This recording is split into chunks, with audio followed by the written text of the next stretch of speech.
मरियम क्या सुनाओगे आज? हस्बी रब्बी। चल सुनाए। तेरे सदके में आका सारी जहां ने मिला।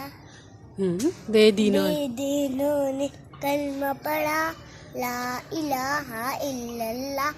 गुलशन कलमा पढ़ते हैं, चिड़िया कलमा पढ़ती है।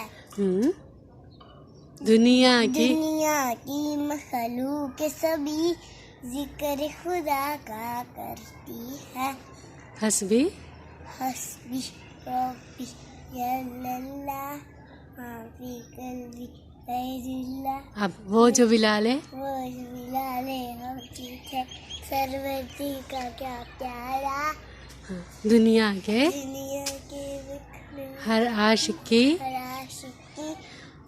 आँखों का वो तारा है।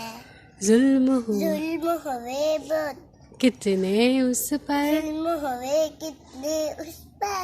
सीने पे रखा पत्थर लब पर फिर भी जारी रहा। ला इलाहा इल्लल्लाह।